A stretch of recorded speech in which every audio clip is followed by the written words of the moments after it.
Selamat malam, Assalamualaikum warahmatullahi wabarakatuh. Waalaikumsalam warahmatullahi wabarakatuh. Ya kawan-kawan, malam ini kita berkesempatan untuk diskusi ya, diskusi perihal eksistensialisme dalam filsafat Islam. 4 atau 5 hari lalu saya diminta Mbak Dika buat memoderatori forum ini ya, karena dipandang saya anak UIN, terus anak psikologi juga, dan arek biyen tahu mondok, mungkin yang paling nyambung kalau diminta buat moderatori Mas Mada ya, makanya saya menerima. Oh ya, memang nanti kalau yang lain ntar kerepotan, karena kesulitannya kalau ngomong filsafat Islam tuh kebanyakan di istilah-istilahnya yang kebanyakan pakai bahasa Arab asing, atau tokoh-tokohnya mungkin ya, dari situ kemudian oh ya wes lah, oke, aku siap buat moderator ya kali ini. Teman-teman, malam ini yang akan apa ya istilahnya, mantik materi ya.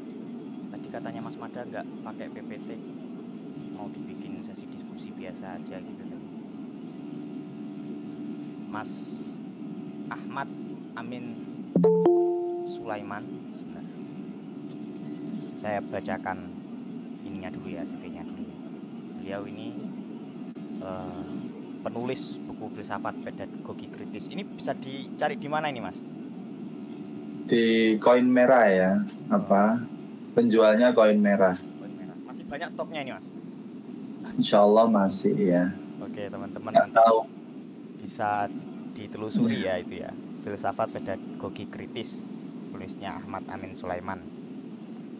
Beliau ini luar biasa. Tadi katanya S1-nya itu sipil, tapi pernah mendapat beasiswa untuk master psikologi kognitif di Flinders University. Terus magister filsafat Islam juga di Sadra. Sehari-hari mengajar di Fakultas Psikologi Universitas Muhammadiyah Malang. Kelihatan banget ini orang ini cakupan dunianya luas banget ini. Mainnya dari sipil bisa ke psikologi kognitif, bisa di filsafat gabut. Islam. Waduh. lumayan ya. Paling enggak kita punya jaminan lah kalau diskusi habis ini bakal seru gitu. Enggak gitu juga ya. Ya insya Allah. Langsung aja mungkin ya, mulai dari materi pertamanya mungkin Mas Mada bisa langsung disampaikan. Boleh. Jadi satu sesi nanti pemaparan materi, nanti ada diskusi dan tanya jawab. Mas Mada dulu, monggo, saya kasih waktu. Saya persilakan. Oke. Terima kasih Mas Rizal ya. Pertama kali ya kami kemudian belajar tentang apa sih kajian filsafat ya. Apa sih ruang lingkup ilmu filsafat? Di situ sudah dijelaskan bahwa ilmu filsafat adalah ilmu yang memahami wujud sebagaimana wujud. Ya, eksistensi sebagaimana eksistensi. Ini kan buat saya bingung ya Mas Rizal ya. Karena dalam kajian-kajian kita itu kan pasti polanya filosofi ya, mencintai kebijaksanaan gitu ya. Kemudian kalau kita lihat video-videonya Rocky Gerung gitu ya, kemudian nonton lagi videonya Fahrudin Faiz gitu, mereka menjelaskan bahwa filsafat itu cara untuk kita berpikir benar ya, walaupun itu sebenarnya lebih ke logika ya, tapi mereka ingin membuat ingin menyelamatkan nama filsafat, mungkin karena terlalu banyak orang yang salah paham terkait filsafat ya, sehingga katanya ya dengan belajar filsafat kita bisa menghindarkan diri kita dari fallacy ya. Atau kalau enggak ya kita lihatlah di akun-akun Instagram gitu ya, atau akun-akun TikTok yang itu topiknya atau namanya filsafat gitu ya, mesti kan isinya quotes ya. Nah, jadi benar-benar mencintai kebijaksanaan gitu. Saya itu betul-betul betul-betul salah paham ya. Ketika dulu pertama kali kita pengen belajar filsafat kan kadang kita salah pahamnya di situ ya. Wah, filsafat ini kayaknya kayaknya aku bisa jadi Mario Teguh tanpa skandal gitu ya. Jadi Mario Teguh minus skandal. Nah, tapi kemudian ketika misalnya Mas Rizal yang sudah mendalami filsafat ya, mungkin akan menemukan filsafat itu ternyata tidak secemen itu gitu ya. Quotes-quotes itu hanya kerak-keraknya aja gitu loh. Ya, kalau kita masuk ke dalam ternyata luar biasa sekali filsafat. Nah, itu yang membuat saya kaget ya. Jadi di semester 1 itu saya sudah kaget. Kok bisa ya definisi atau ruang lingkupnya ilmu filsafat Islam itu dia mengatakan filsafat itu adalah ilmu yang mengkaji wujud sebagaimana wujud, eksistensi sebagaimana eksistensi. Nah, lalu di semester berikutnya itu jadi pertanyaan saya ya kepada beberapa dosen, ke beberapa kakak tingkat ya. Lalu akhirnya saya paham begitu bahwa ternyata ya kalau kita bicara filsafat Islam tapi dalam tradisi Persia ya, dalam tradisi Iran ya, teman-teman mungkin tahu ya, Sadra ini kampus yang berbasis dari namanya aja Mula Sadra ya. Mula Sadra itu tokoh filsuf Syiah ya, yang memang teorinya bisa kita bilang paling baru lah ya, paling baru ya. Kenapa? Karena dia mengintegrasikan pemikirannya Ibnu Arabi, sufismenya Ibnu Arabi, irfaninya Ibnu Arabi gitu ya, dengan kemudian rasionalisme atau logikanya Ibnu Sina ya. Kemudian juga dikombinasikan lagi dengan teks, dengan kitab suci ya kan. Yang itu kemudian bisa memberikan jawaban kepada banyak sekali orang yang berkonflik ketika mau belajar filsafat, ya kan?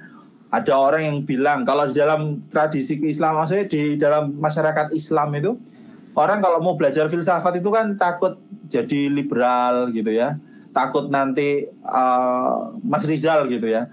Buat apa saya sholat? Wong saya sudah menyatu dengan Tuhan. Wah, wong Tuhan ada dalam diri saya dan diri saya ada pada Tuhan gitu ya. Atau buat apa saya berbuat baik?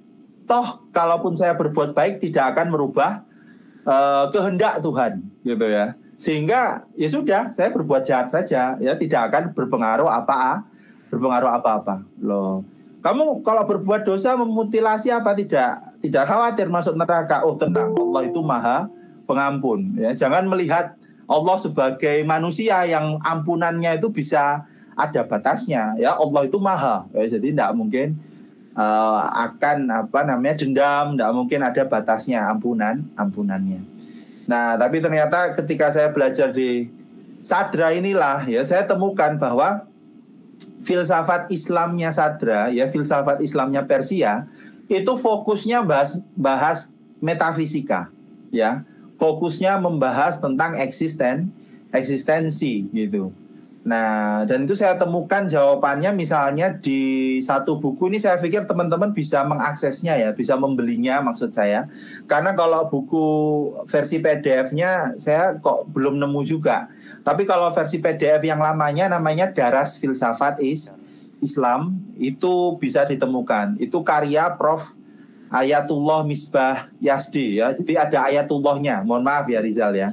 Jadi kalau semua tokoh-tokoh yang akan saya sebut itu rata-rata ada ayatullahnya, karena itu budayanya teman-teman Syiah di mana Iran ya, jadi ada ayatullahnya.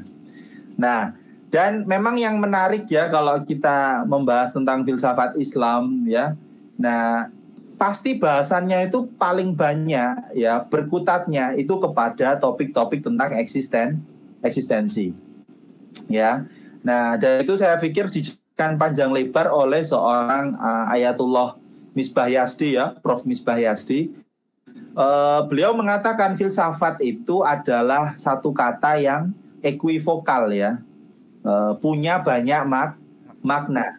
Nah, perubahan makna itu klaimnya Prof. Misbah Yazdi disebabkan oleh pandangan dunia seseorang, keyakinan keagamaan seseorang, atau sikap seseorang terhadap agama begitu. Nah, kenapa kemudian filsafat itu menjadi ilmu yang sekedar memahami bukan sebagai ilmu bahkan. Jadi banyak yang memahami filsafat itu bukan ilmu, menolak melabeli filsafat dengan ilmu. Kenapa? Karena pandangan dunia dia pandangan dunia yang materialistik, ya. Maksudnya materialistik itu dia memahami pengetahuan hanya bisa diungkap secara valid, secara sahih melalui indrawi. Ya, mungkin makna materialis buat teman-teman beda ya, tapi kalau kita merujuk ke Ayatullah Misbah Yazdi seperti itu, ya. Dan ini juga harus jadi catatan ya, bahwa filsuf Islam Iran, utamanya yang tahun 1900 ke atas itu kecenderungannya sangat oksidentalis, ya, sangat oksidentalis. Ya, jadi kalau dia maksudnya itu dia banyak mengkaji pandangan barat tapi kemudian mengkritik barat. Punya pandangan yang miring tentang barat, ya. Jadi kalau misalnya Mas Rizal baca bukunya Ayatullah Yazdi, dia akan membahas satu bab tentang skeptisisme barat, ya. Dan dia melihat bahwa skeptisisme itu sesuatu yang racun, sesuatu yang negatif, yang menyebabkan metafisika itu kemudian tidak banyak lagi dibahas di dalam peradaban barat. Walaupun sebetulnya kalau kita mengkaji kan masih banyak juga ya topik-topik metafisika barat. Cuman mungkin buku-buku itu nggak dibaca aja sama para filsuf Iran, kan gitu. Sering kan kita sebagai seorang yang beragama kadang filter ya, memfilter. Oh, ini sesuai dengan keyakinanku, oh ini tidak sesuai. Nah, ini gimana ya? Saya kok ngeritik Ayatullah Yazdi ya, ini dosa saya. Nah, ini jadi ada ketakutan kadang kita itu kalau mau mengkritik Ayatullah itu ya, karena mereka semi sufi ya. Khawatirnya ntar ilmu saya nggak berkah begitu. Nah, jadi itu ya, menurut beliau filsafat itu punya banyak makna, ya. Nah, tapi makna yang sekarang umum adalah filsafat itu dianggap bukan ilmu, ya. Filsafat itu adalah kajian-kajian mengenai hal-hal yang abstrak, yang dengan demikian tidak penting bagi masyarakat modern barat, ya. Masyarakat modern barat menganggap ilmu atau sains adalah segala hal yang bisa diindra, yang bisa dieksperimenkan. Begitu kata seorang Misbah Yazdi. Lalu Misbah Yazdi mengklaim lebih jauh bahwa kenapa kok filsafat Islam itu ya mengkaji metafisika? Nah, klaim beliau karena kita itu disiplin, ya. Kita itu mengikuti klasifikasi atau pandangannya filsuf Yunani, ya, filsuf Yunani. Ya, jadi ini agak lucu ini sampai ke Yunani juga, ya. Tapi saya pikir mereka teman-teman bisa mengakses sendiri lalu mendiskusikan kira-kira klaim-klaimnya tepat atau tidak. Nah, saya kadang yang agak kesulitan itu ketika membahas tentang Yunani ini tidak banyak kutipan, ya. Jadi saya nggak bisa memverifikasi gitu ya, Mas Rizal ya. Ini betul nggak klaim-klaimnya?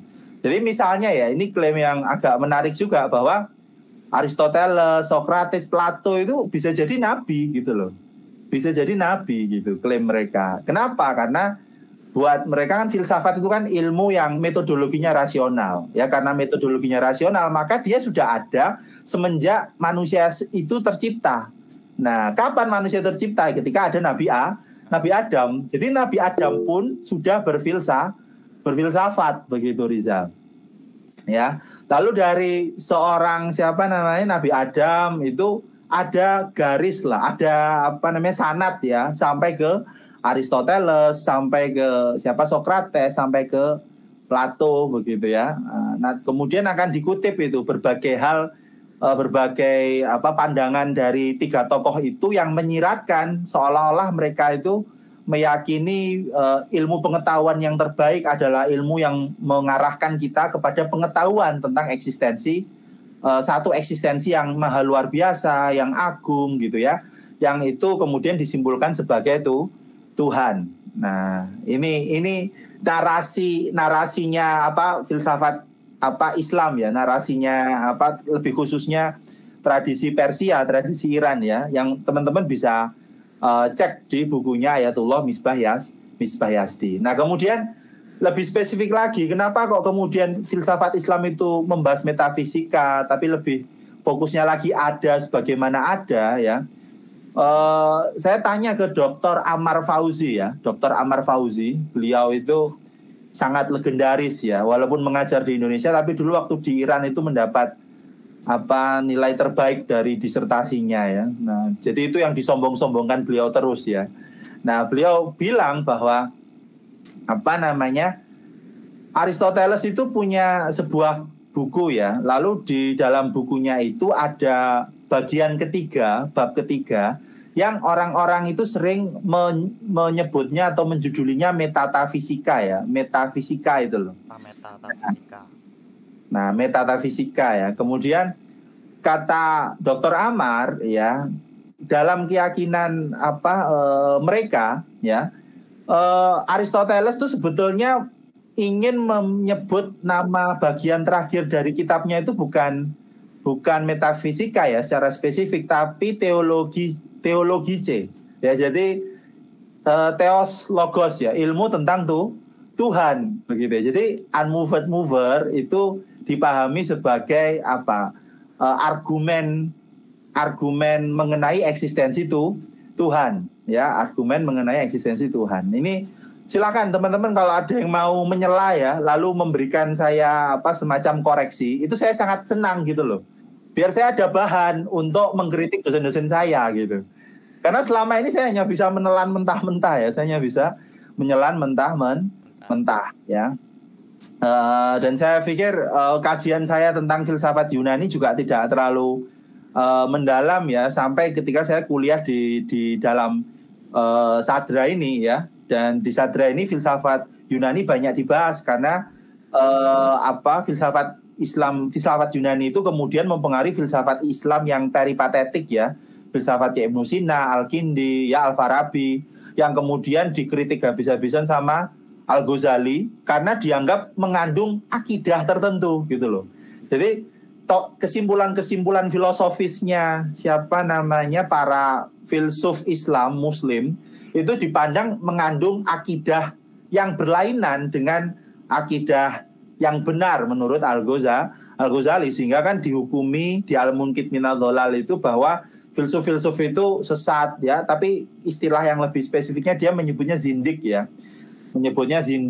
Kemudian mengatakan nggak ada yang terbebas dari kesesatan ketika belajar filsafat dan sebagainya. Nah, kemudian itu dilanjutkan ya, walaupun kemudian di Sunni sepertinya kajian filsafat itu sangat berkurang drastis ya. Lalu kemudian dilanjutkan salah satunya misalnya oleh Surawardi ya, yang punya filsafat iluminasi ya. Nah, yang mengkritik juga teori-teorinya Ibnu Sina tentang eksistensi Tuhan dan sebagainya. Lalu kemudian disempurnakan oleh Mula Sadra itu tadi ya, tokoh utamanya teman-teman filsafat Islam tradisi Persia ya, tradisi Syiah ya teman-teman itu. Nah, jadi kembali ke tadi ya, memang mereka meyakini bahwa Aristoteles itu memahami kitab terakhirnya itu bukan sebagai metafisika begitu, tapi teologi ya, ilmu yang mempelajari tentang Tuhan ya, atau ilahiyat ya, kalau istilah dalam bahasa Arabnya itu ilahiyat ya. Tapi sebetulnya teman-teman nggak usah khawatir ya, saya nggak akan banyak menggunakan istilah-istilah Arab karena dosen-dosen saya itu sering menggunakan istilah-istilah yang bahasanya Indonesia, Mas Rizal ya. Jadi kita pakai kata eksistensi, pakai kata esensi, aksiden gitu ya, substansi, tidak pakai jauhar, arot gitu ya, misalnya ya kalau dalam bahasa Arabnya begitu. Nah, tapi kadang teman-teman saya banyak juga yang bingung gitu ketika dosen-dosen menggunakan berbagai istilah ya. Kadang satu dosen dengan dosen yang lain kan menggunakan istilah yang berbeda. Tapi Dr. Amar misalnya karena dia itu penerjemah banyak bukunya, penerjemah banyak buku ya, kan ada misi terselubung ya. Jadi ini di mana sih kita bisa berdialog gitu ya? Ya lewat filsafat katanya gitu. Kalau Sunni Syiah itu nggak bisa berdialog, kalau yang lain tuh dia nggak bisa berdialog, tapi lewat filsafat tuh katanya kita bisa berdialog. Makanya banyak sekali ya buku-buku. Kalau teman-teman lihat Sadra Press atau Mizan dulu kan juga banyak ya buku-buku filsafat Islam dari Mizan ya. Itu Haidar Bakir itu juga dosen saya loh ya. Jadi ya memang tradisi beliau juga tradisi Iran gitu ya, walaupun belajar di Amerika tapi beliau sepertinya arahnya juga ke sana ya, karena pilihan apa? Karena akidah beliau ya, karena akidah beliau gitulah. Jadi itu, jadi kita kenapa membahas banyak hal tentang metafisika ya, karena kita klaim apa para filsuf Muslim ya, kita itu mengikuti para filsuf Yunani itu tadi ya. Filsuf Yunani tadi itu dianggap mengkaji juga dalam filsafat itu apa, metafisika atau lebih tepatnya teologi ya, ilmu tentang Tuhan. Jadi berbicara tentang eksistensi Tuhan itu apa begitu.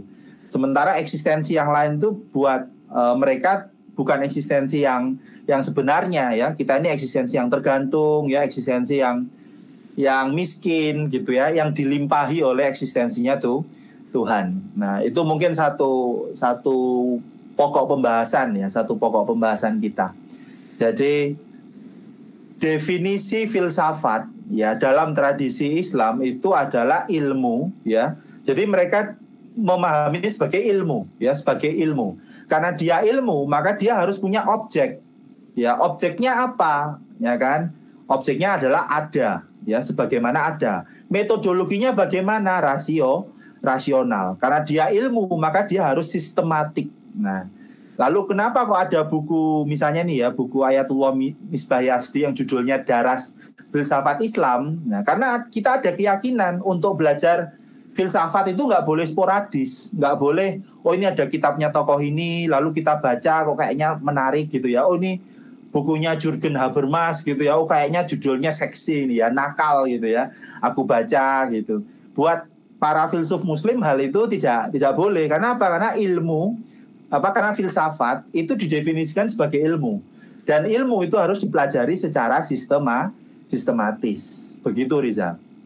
Nah, kenapa pula kok harus dipelajari secara sistematis? Nah, itu karena sebagai upaya untuk merespon banyaknya pengafiran, banyaknya salah paham atau mispersepsi dari teman-teman yang ahli kalam ya, mutakalim gitu. Mereka banyak sekali mengkritisi ya pemikiran filsafat, padahal menurut para filsuf mereka itu salah paham begitu loh. Mereka itu tidak memahami apa yang sebetulnya disampaikan ya, tapi kemudian menyimpulkan. Nah, dan kesimpulannya itu digunakan untuk menghakimi para filsuf dan juga filsafat sebagai ilmu yang sesat. Nah, akhirnya kata dalam berbagai kajian di kelas ya, filsafat Islam itu kemudian dengan sengaja membuat gaya selingkung yang berbeda, Rizal. Jadi ketika kita menulis kitab-kitab filsafat, kita buat mereka tulisan-tulisan kami itu agar menggunakan istilah-istilah yang mungkin sama, tapi kita gunakannya dengan cara yang berbeda. Contoh misalnya akal ya. Orang-orang kalau belajar filsafat ternyata akal itu substansi ya. Substansi yang tidak membutuhkan selainnya, yang sifatnya imateri gitu kan.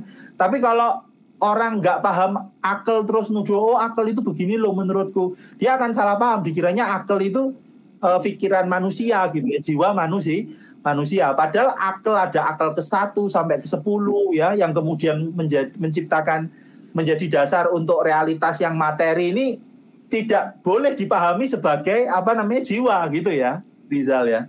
Orang-orang banyak yang bingung loh, kok bisa ya Tuhan memikirkan dirinya ya, lalu dengan pengetahuannya tentang dirinya menimbulkan akal 1 ya. Lalu akal 1 memikirkan Tuhan, memikirkan dirinya, menciptakan akal 2.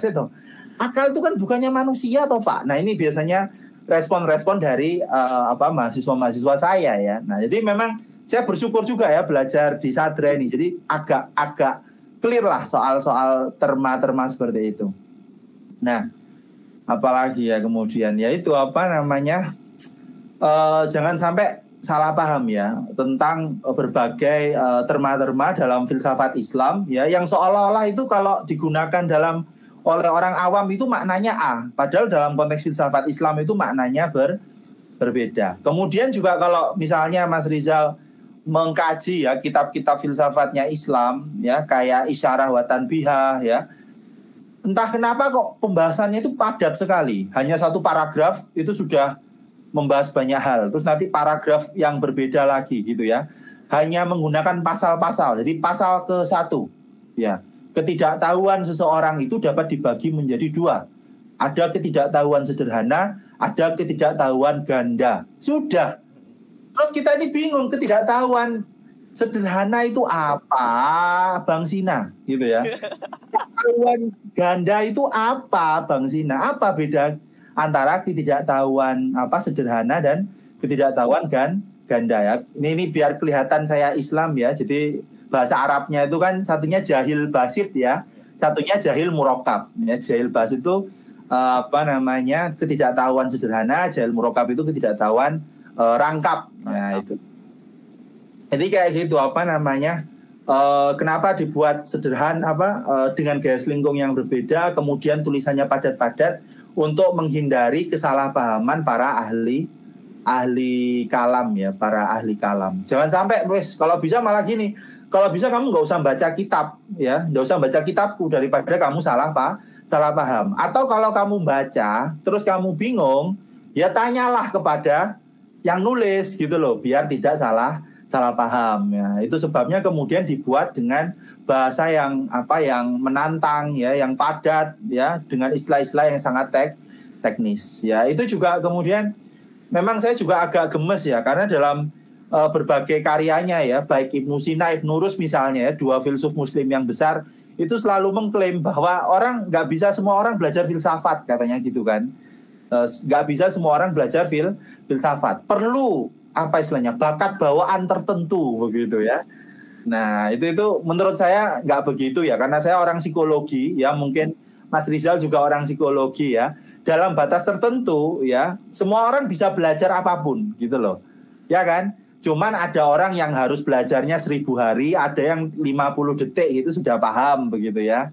Nah kalau dibekali teknik tertentu dia bisa paham, ada yang dia membaca aja dia bisa langsung hafal gitu ya. Nah itu jadi itu mungkin satu pokok bahasan kita di awal ya. Mungkin dari Rizal ada tanggapan dulu sebelum kita lanjut lagi ya. Oh ya, dari apa yang sudah disampaikan Mas Ahmad Sulaiman tadi, saya menangkap bahwa beliau ini sudah membaca banyak literatur filsafat Islam, dan yang beliau paling mudah untuk diambil atau di frame gitu ya dari bukunya Daros Filsafat Islamnya Misbah Yazdi, Ayatullah Misbah Yazdi, yang pada intinya filsafat Islam itu berfokus pada pembahasan mengenai wujud atau eksistensi ya, sebagaimana yang sudah dibahas oleh filsuf-filsuf terdahulu, dari kalau yang paling dekat ya mungkin Mullah Sadra, terus kemudian Surawardi, atasnya lagi ada Ibnu Rushd, Ibnu Sina, Al-Farabi, Al-Kindi gitu ya. Yang mereka itu bersumbernya dari Yunani, yang mana dari naskahnya Aristoteles itu tadi ada hipotesis menarik juga dari dosennya bahwa dalam karya Aristoteles Ta Metafisika itu sebetulnya secara implisit memuat gagasan tentang eksistensi Tuhan atau teologi gitu ya. Nah makanya menurut saya ya memang filsafat Islam harus di situ posisinya. Dia harus menjawab pertanyaan besar dari akal manusia ketika manusia sekarang hendak meyakini sesuatu, mempercayai hal yang baik dan yang buruk, melakukan apa yang dianggap mulia dan apa yang dianggap berdosa, melakukan kewajiban dan pantangan, itu semua harus didasari oleh pemahaman bahwa realitas yang memungkinkan adanya keyakinan itu ada, yang mana itu wilayah Tuhan. Nah, posisi filsafat Islam kalau tidak berada di situ akan menjadi menjadi tidak relevan di zaman ini, karena kalau dia mau ngomong wilayah kesadaran manusia tertinggi itu dia sudah disikut sama psikologi, kalau dia mau ngomong peradaban itu sudah disikut sama sosiologi, ilmu perkembangan teknologi dan lain sebagainya gitu. Nah, filsafat Islam itu ya kalau mau ngambil posisinya yang terbaik ya menurut saya memang harusnya di situ, di ranah yang berat-berat, memang di ranah ontologi, di ranah metafisika, di ranah teologi, yang akhirnya membuat filsafat dan bahkan Islam itu sendiri menarik seperti itu. Oke. Setelah ini Mas Made masih ada yang mau disampaikan atau langsung ke sesi diskusi, Mas? Masih ada beberapa hal lagi ya. Jadi oke. Kalau begitu saya persilakan untuk menanggapi apa yang saya sampaikan barusan atau melanjutkan materinya, monggo, Mas. Oke, jadi kita lanjutkan ya. Jadi ini pertama ya, ini kita coba bahas satu persatu ya. Ada beberapa prinsip dasar mengenai eksistensi dalam Islam, Mas Rizal. Tapi ini saya nggak bisa mengklaim Islam secara luas ya, sebetulnya ya. Tapi ini Islam dalam tradisi Iran atau Persia tadi ya, yang memang menurut saya ya, tapi barangkali bisa dikoreksi bahwa ini mungkin pemikiran yang paling mutakhir gitu ya, yang mensinergikan, mengintegrasikan ya, yang kemudian kalau teman-teman baca itu sangat relevan, sangat kontekstual. Kenapa? Karena dibuat atau diproduksi di zaman yang tidak terlalu lawas gitu ya. Kalau teman-teman bacanya ke Al-Ghazali, misalnya Tahafut Falasifa atau Al-Mungkin Minad Dolal, Ihya Ulumuddin gitu ya. Itu konteksnya konteks Mongol gitu ya. Konteks Abbasiyah misalnya. Capek, teman-teman capek, nggak akan merasa iki opo toh gitu loh gitu ya. Jadi dalam dunia kita bisa jadi ini udah nggak relevan gitu. Banyak bias. Tapi kalau yang gimana? Banyak bias politik yang terjadi di masa itu. Betul. Tapi juga jangan sampai kita mengira bahwa karya-karya filsafat Islam yang ini akan saya sebut juga tidak ada bias politiknya ya, Mas. Proyek Al-Ma'mun bahkan. Oh iya. Jadi itu katanya Abed Al-Jabiri ya. Mungkin yang pernah baca Takwinul Aql Arabi ya, itu bagus sekali. Saya baca 3 kali karena saya seneng banget. Setiap saya baca itu keluar insight baru, Mas. Iya. Mas Rizal ya. Walaupun mungkin kelemahannya itu tadi, beliau itu sangat anti Syiah gitu ya. Sehingga saya kaget ketika belajar di Sadra, kok Syiah nggak goblok-goblok amat gitu loh, kok canggih gitu ya. Oke, ini saya lanjutkan ya. Mungkin soalnya, Mas. Iya, bahasnya epistemologi dan memang beliau Sunni garis keras ya. Jadi ya bias-bias itu wajar ya, bias-bias itu wajar. Mungkin kapan-kapan kita juga membahas Abed Jabiri ya. Saya pikir menarik sekali. Saya itu mencari teman diskusi susah ya. Mungkin Mas Rizal ini keren. Kawan-kawan kita bisa ngopi tentang Abed Jabiri ya, Mas Rizal ya. Oke. Pertama, mungkin terkait eksistensi ya. Kita kembali ke eksistensi. Jadi contoh ini, filsafat itu dipahami sebagai induk dari semua ilmu. Kenapa gitu ya? Karena pertama, filsafat itu membahas eksistensi ya secara universal. Segala eksistensi secara universal gitu ya. Nah, sementara ilmu pengetahuan yang lain itu membahas satu bagian dari eksistensi atau membahas eksistensi yang lebih kecil, yang lebih terbatas, yang partikular gitu. Contoh fisika gitu ya, membahas eksistensi yang bergerak ya, yang punya massa misalnya ya. Saya nggak paham juga ini definisinya tepat atau enggak ya, tapi yang saya pelajari begitu. Matematika ya, membahas eksistensi yang bisa dikuantifikasi. Nah, gitu. Itu cara dalam filsafat Islam itu memahami, pertama filsafat Islam itu sebuah ilmu ya kan, ada objeknya. Objeknya adalah eksistensi itu, tapi secara umum eksistensi sebagaimana dirinya ya kan. Nah, tapi ketika kita membahas ilmu pengetahuan yang lain, nah kita itu membahas eksistensi yang lebih terbatas gitu, eksistensi yang lebih partikular gitu ya. Nah gitu, jadi misalnya tadi itu matematika, atau misalnya kalau geologi berarti kan membahas eksistensi yang punya sifat kemineralan misalnya ya, yang ada di dalam tanah dan sebagainya. Nah itu semua eksis, semua itu ada gitu kan menurut filsafat Islam ya. Tapi juga termasuk ada tambahan, ada yang namanya hal-hal yang imateri ya, yang imateri, tidak hanya yang materi gitu. Oke. Jadi yang pertama, ini yang menarik ya, yang paling pertama diajarkan kepada kami adalah definisi eksistensi ya. Apa definisi eksistensi? Ya kan?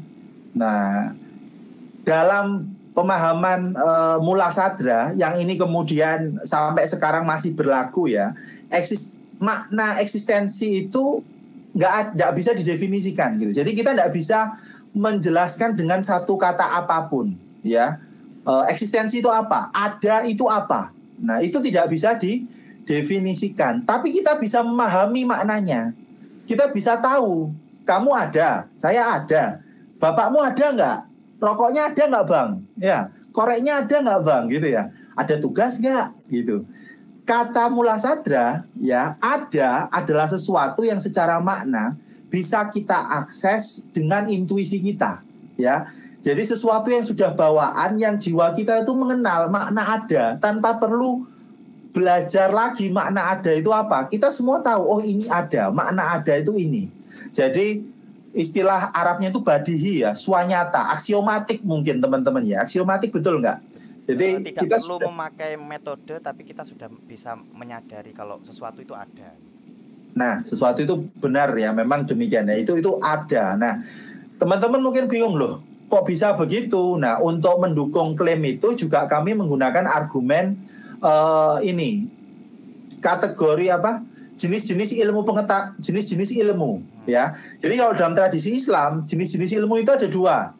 Yang pertama ya ada ilmu husuli, yang kedua ada ilmu huzuri ya. Ilmu huzuri itu ilmu yang dicapai melalui perantara. Misalnya perantara kita membaca buku ya kan, lalu kita mencoba menangkap maknanya, kita menyimpulkan ya kan. Lalu kita melihat misalnya langit gitu kan, lalu kita menangkap citra-citra visual langit, lalu kita mengolahnya dalam pikiran kita, lalu kita mengungkapkannya gitu. Itu ilmu-ilmu yang husuli. Lah ilmu huduri itu apa? Ilmu yang jadi istilahnya ya, sesuatu yang hakikatnya itu langsung ada di dalam diri kita. Kita tidak perlu mencari tahu di luar, tapi kita sudah paham, oh itu begini loh. Nah, jadi itu ilmu huduri. Tapi kalau mungkin yang lebih sophisticatednya lagi itu ilmu-ilmu sufi lah ya, Rizal ya. Jadi kok ada kiai di satu kota yang ngeklaim ya bahwa anakku tidak melakukan pelecehan. Kenapa? Karena aku tahu. Lah dia bilang aku tahu, ya. Aku tahunya itu bukan karena dia kemudian wawancara gitu ya, atau dia tapi kearifannya itu loh, irfannya itu ya, siapa namanya? Rizal. Jadi Allah itu langsung memberikan pengetahuan ke dalam hatinya, ya. Nah, tapi bukan lagi bukan lagi aksidennya, tapi langsung esensinya gitu kan. Langsung itu apa? Nah, itu sudah ada langsung di dalam jiwa manusia. Langsung muka syafah gitu kan. Nah, itu kalau dari langit disingkapkan oleh langit. Nah, tapi itu yang paling mulu ya, yang paling kompleksnya lah. Nah, tapi yang paling sederhananya kan kata ada ya, wujud atau eksistensi itu menurut tradisi Islam itu sesuatu yang badihi, yang aksiomatik ya mungkin ya, yang kita itu secara langsung bisa paham maknanya gitu. Jadi nggak usah didefinisikan gitu ya. Jadi argumen pertamanya adalah jenis-jenis ilmu ya, itu yang pertama. Yang kedua, mereka misalnya menggunakan kalau definisi itu secara logika kan harus punya genus sama diferensia ya. Nah, terus dia bilang lah, genusnya ada itu apa? Diferensianya ada itu apa? Ya kan? Nggak bisa gitu loh. Nggak bisa kita menentukan genusnya ada dan diferensianya ada gitu loh. Sehingga ya secara ilmu logika pun tidak bisa didefinisikan. Nah, itu contoh yang kedua. Yang ketiga, nah, dia bilang bahwa ada ya, definisi itu kan harus menjelaskan istilah ya lebih jelas daripada istilah itu. Itu ya Rizal ya. Jadi kalau kamu membuat satu definisi itu harus bisa menjelaskan apa sih satu istilah itu. Sementara kata mula sadra, ya kan, ada itu sudah lebih jelas daripada semua kata apapun yang akan muncul ketika kita mencoba mendefinisikan kata ada.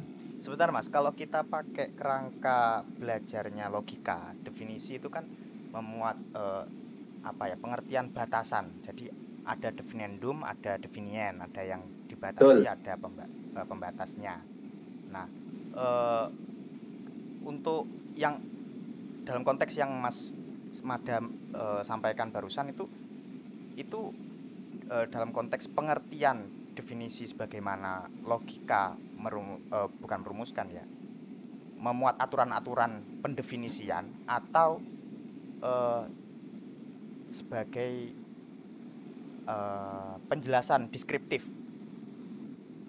Oke. Nah ini paham. Jadi ini juga pernah dibahas ya. Jadi di kitab Isyarah wa Tanbihah ya dijelaskan kalau definisi itu kan seharusnya bisa menangkap esensi ya, lalu menjelaskan sesuatu itu apa, lalu dia itu berbeda dari yang lain itu bagaimana. Gitu kan ya. Tapi kemudian Ibnu Sina bilang nggak mungkin kita bisa mencapai definisi yang esensial tadi. Yang bisa kita capai hanya rasem. Artinya itu deskripsi. Ya rasem ya. Gambaran. Hanya sekedar gambar-gambaran, deskripsi. Mungkin seperti itu yang mau kamu jelaskan ya, yang kamu maksud begitu ya. Iya. Nah, tapi dalam konteks ada, nah menurut Sadra ya, ada itu tidak punya batasan. Segalanya itu ada. Yang ada di luar ada adalah ketiadaan. Ya. Nah, tapi terus orang mungkin bertanya, saya ingat banget ya ketika saya nulis itu di LSFD lalu diterbitin, ada yang bilang berarti ketiadaan adalah sesuatu yang di luar ada dan bisa didiskusikan, dia punya eksistensi. Lah, kontradiksi, katanya begitu. Nah, terus saya mikir gitu ya, lalu saya juga konsultasikan dan ternyata jawaban saya itu kok connect ya dengan jawabannya dosen, karena kami juga memahami yang namanya eksistensi mental sama eksistensi eksternal. Jadi ada wujud zihni, ada wujud khuruji ya, wujud khoroji itu bedanya apa gitu. Jadi wujud eksternal adalah eksistensi yang dia memang nyata, nggak sekedar di pikiran, tapi juga ada di alam realitas. Nah, sementara yang namanya wujud zihni, wujud mental ya, itu hanya ada di dalam pikiran, tapi tidak ada di alam realitas. Ketiadaan itu eksis, nggak punya nggak punya misdak. Misdak itu referen ya yang ditunjuk, nggak punya yang ditunjuk. Ya, betul Rizal, transenden. Maksudnya gini, misdak itu yang ditunjuk, yang kalau konsep itu kan istilah yang mewakili yang ditunjuk. Nah, referen paling pasnya. Referen, betul. Jadi ketiadaan itu di dalam sebagai konsep dia ada, tapi sebagai eksternal, sebagai wujud eksternal dia tidak ada, dia tidak punya misdak, dia tidak punya referen. Nah, itu kesimpulan dalam diskusi kami gitu ya. Nah, jadi itu tadi ya, saya kembali ini padahal baru wujud badi ya, tapi sudah ke yang lain. Tapi memang begitu. Itu yang pertama, bahwa intinya wujud itu, eksistensi itu tidak bisa didefinisikan. Kalaupun didefinisikan, maka dengan kaidah definisi yang ada, ya kan, kita nggak akan bisa mencapai satu definisi yang memuaskan. Atau kita akan menemukan kemustahilan, kita akan menemukan diri kita berujung pada kemustahilan. Mengapa? Karena ketiadaan itu melingkupi semuanya gitu loh. Semua yang eksis itu ada di dalam eksistensi. Yang tidak ada dalam eksistensi adalah ketiadaan. Atau jangan begini Mas, ada itu sendiri dibedakan dari apa yang dirujuk, yang referen tadi. Jadi ya definisi ada ya ada pada eksistensinya yang berbeda dari adaan-adaannya gitu. Betul. Antara wujud dan maujud ya. Iya, betul. Betul. Nah itu jadi kita juga memang harus bisa membedakan ya mana apa wujud sama maujud, mana ada sama adaan ya, betul. Nah jadi, tapi saya juga kadang ketika belajar itu agak bingung ya, karena ada itu kadang sebagai subjek ya toh, tapi kadang sebagai predikat, ngerti ya? Siapa ya? Nah jadi memang begini, ini juga ya, ini belum ke ini apa namanya. Untuk menjelaskan ini saya pikir kita perlu memahami konsep asolatul wujud ya, the primacy of existence. Oke, wujud badi saya pikir sudah ruwet tapi ya sudahlah ya. Ya, tapi saya wujud badi dulu aja. Mungkin ada tanggapan lagi nggak terkait apa bahwa makna wujud itu bisa kita pahami secara langsung ya, tidak mungkin didefinisikan begitu. Saya perlu ini masukannya ini. Ada mungkin dari teman-teman mau open mic? Monggo. Open mic, open cam untuk menanggapi kepelikan persoalan ini. Ya. Oke, mungkin saya lanjutkan lagi sedikit ya, sedikit. Monggo. Mungkin satu bab terakhir ya. Sebetulnya ada banyak ya, prinsip eksistensinya itu masih banyak sekali ya, cuman saya pikir dua yang paling penting dulu lah. Yang paling terakhir itu sebetulnya gradasi wujud ya. Gradasi wujud, tahu ya, taskikul wujud. Atau kalau Heidelberger itu dia lebih suka menyebutnya ambiguitas wujud. Tapi mungkin itu kalau saya sudah menulisnya baru saya berani ngomong gitu ya. Saya belum menulis jadi saya nggak berani ngomong gitu ya.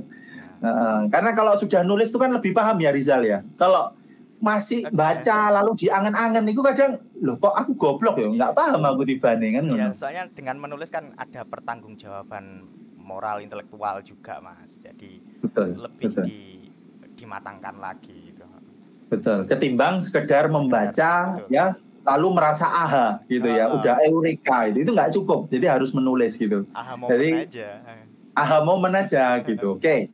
Jadi ini yang bab terakhir ya. Jadi menurut gini, dalam filsafat Islam itu perdebatan yang paling jadi pertanyaan pokok ya dari dulu sampai sekarang itu adalah mana yang sejati, eksistensi atau esensi.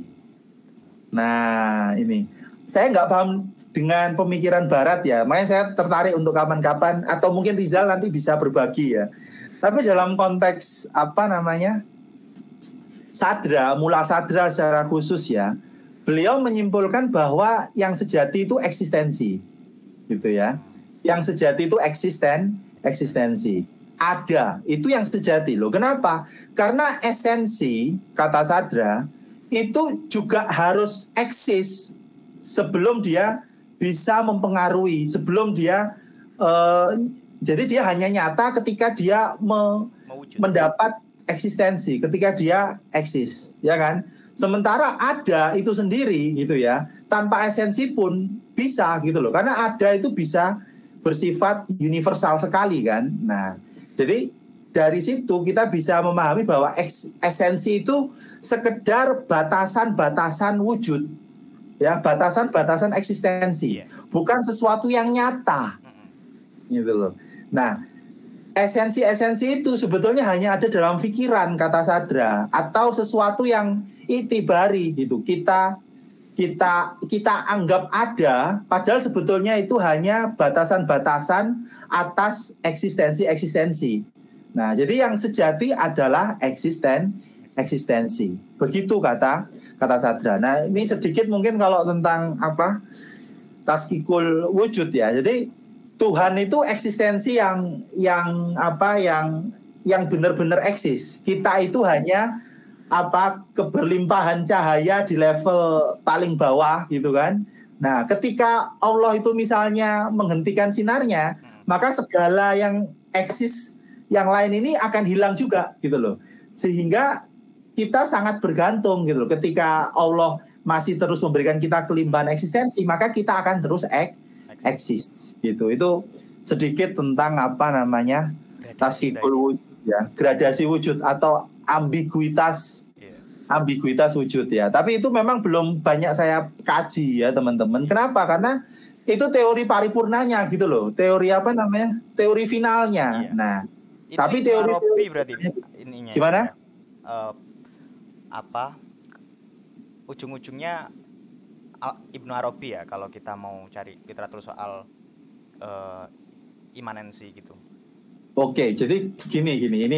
Ini saya belum baca Ibnu Arabi ya. Kenapa? Karena dosen-dosen saya menakut-nakuti gitu ya.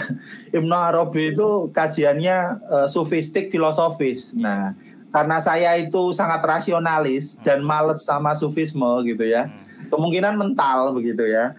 Nah, dan itu juga yang membuat kenapa saya menyarankan bukunya Prof. Misbah Yazdi ya. Karena beliau itu seorang neosadrian yang kecenderungannya rasionalis ya, kecenderungannya rasionalis. Oke. Ini kita tarik lagi ke belakang ya. Kan mungkin kalau teman-teman baca Abed Jabiri itu seolah-olah ada konflik antara tiga epistemologi ya Rizal ya. Betul. Jadi yang tekstualis, skriptualis, bayani. Nah, itu kemudian berkonflik dengan burhani rasionalis filosofis, ya kan? Nah, tapi yang lucu itu yang irfani, yang mukasyafah, pengungkapan intuitif, itu bisa berdamai dengan apa namanya bayani ya, bisa akur dengan pengetahuan tekstualis. Nah, filsafat itu dikritik karena dianggap rasionalis, karena dianggap mengutamakan akal ya. Sementara ahli kalam loh, dari katanya aja kan kalam ya, firman, mulut omongannya Tuhan gitu loh. Jadi ini loh kitab suci yang benar gitu loh, bukan rasionalitas kamu gitu. Itu kata seorang para mutakalim. Nah, Mulasadra itu Rizal tugasnya apa? Mengintegrasikan antara tiga epistemologi ini gitu ya. Nah, tapi secara khusus ya tadi juga saya sudah singgung irfaninya itu dia make irfaninya Ibnu Arabi gitu ya.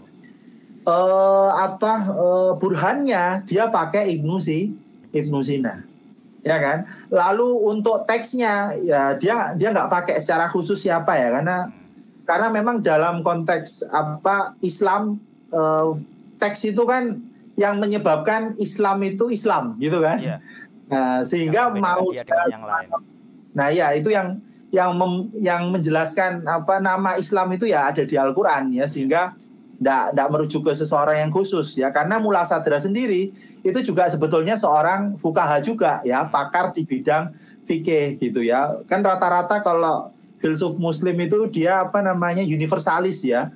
Bisa ini bisa ilmu itu, betul. Nah, jadi itu kalau mungkin saya merespon sedikit apa yang tadi ditanyakan oleh yang singgung oleh Rizal ya. Jadi betul Ibnu Arabi di satu sisi, tapi juga ada Ibnu Sina dan juga ada teks bayani. Nah, tapi yang menarik kalau teman-teman baca Neosadrian ya, terkhusus Ayatullah Misbah Yazdi, beliau kan bilang bahwa kita harus mensistematisasikan ilmu pengetahuan filsafat agar lebih mudah pengajarannya, ya kan? Agar lebih mudah pengembangannya. Lah, kalau kita masih pakai metode lama, jadi kalau teman-teman ke Iran, belajarnya itu gimana? Belajar ke hauzah, ke pesantrennya di sana, lalu di situ mengkaji kitab gitu loh. Kalau mengkaji kitab itu lama prosesnya gitu kan. Karena harus memahami latar belakang, gaya bahasa, istilah-istilah yang digunakan dalam masa itu. Nah, Misbah Yazdi ini, Neosadrian satu ini, dia itu menyunat tasawufnya, Rizal. Ya, menyunat tasawufnya. Jadi segi mistik-mistiknya itu sama dia diginiin. Kalau kamu mau belajar irfan, ya itu dia jadi bab terkhusus, namanya irfan teoritis gitu ya. Kalau mau belajar sufi-sufi yang umum yang sampai goyang-goyang itu kita kategorisasikan sebagai irfan amali ya. Jadi irfan amaliyah ya. Jadi kalau yang filosofis namanya irfan teoritis, tapi itu kita letakkan di tempat yang lain. Untuk belajar filsafat kita harus tertib, kita harus disiplin menggunakan rasio gitu ya. Makanya kalau baca bukunya kitab Misbah Yazdi itu saya pikir teman-teman bisa connect gitu loh, walaupun nggak pernah masuk ke tradisi Iran gitu ya, atau mungkin yang dulu berpikir wah kayaknya filsafat Islam itu banyak ayat-ayat gitu kan, nah belum baru masuk sudah Khairun Nas Al-Fadlun Nas Al-Basar apa gitu kan, wah memuakkan itu serius. Saya belajar filsafat Islam kok ketemu yang teks itu kayak apa sih ngomong ini gitu kan. Pasal-pasal. Nah dicekoki ayat wis to ndak apa-apa ya kan, ndak mungkin kena penistaan agama om kita itu kan. Jadi gitu apa namanya, mungkin saya mohon maaf ya untuk pembahasan yang bab kedua ketiga tadi itu sangat singkat ya, biar kita mungkin sambil diskusi. Ya teman-teman, jadi sebetulnya yang dibahas Mas Mada ini juga sudah beliau tulis di websitenya LSFD. Teman-teman bisa baca tulisannya yang pengingkaran dan pembelaan wujud eksistensi dalam filsafat Islam, terus kemudian definisi wujud. Oh ini yang pertama baca definisi wujud atau eksistensi dalam filsafat Islam, kemudian baru ke pengingkaran dan pembelaan wujud eksistensi dalam filsafat Islam. Teman-teman nanti buat review apa yang sudah disampaikan pada diskusi malam hari ini bisa baca di websitenya LSFD. Definisi wujud eksistensi filsafat Islam sama pengingkaran dan pembelaan wujud eksistensi dalam filsafat Islam. Oke.